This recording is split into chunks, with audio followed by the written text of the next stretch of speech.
Kar nekaj pošte dobimo v naš poštni nabiralnik, ki ima naslov info@volan.si in tokrat izpostavljam pošto našega gledalca Tima. Prejšnji teden je gledal prispevek s tole Fordovo Pumo Gen E in zmotila ga je majhna baterija. Kar nekaj jezdnih besed je uporabo, ki niso glih za v eter, ampak če povzamem, se mu zdi električna Puma, sploh pa s tako majhno baterijo, čist neuporabna. In moja naloga zdaj ni, da ga prepričam, da je dovolj dobra zanj. Nikakor, ker je na trgu toliko avto, da se za vsakega najde pravi, tudi kak dizelski karavan z dosegom 1700 km za Tima. Bom pa na hitro razložil, za koga pa je Puma Gen E.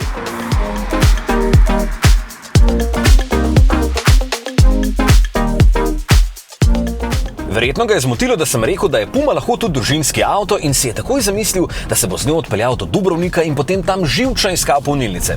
Ja, Puma ni velik avto, malo več kot 4,2 metra meri v dolžino in za družinsko uporabo imajo pri Fordu še precej večje avtomobile. Tudi kombije, če so avti premajhni.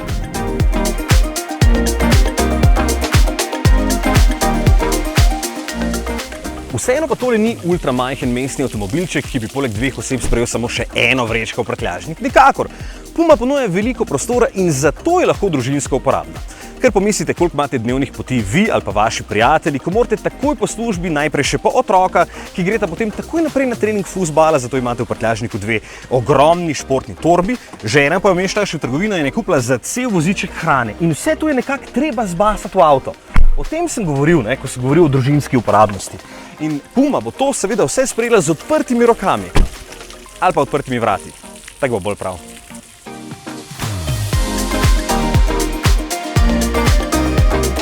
Večina Evropejcev na dan ne prevozi niti 30 km, zato se res ni potrebno bati za doseg, ampak je bolj pomembno, kako praktičen je avto. Puma je.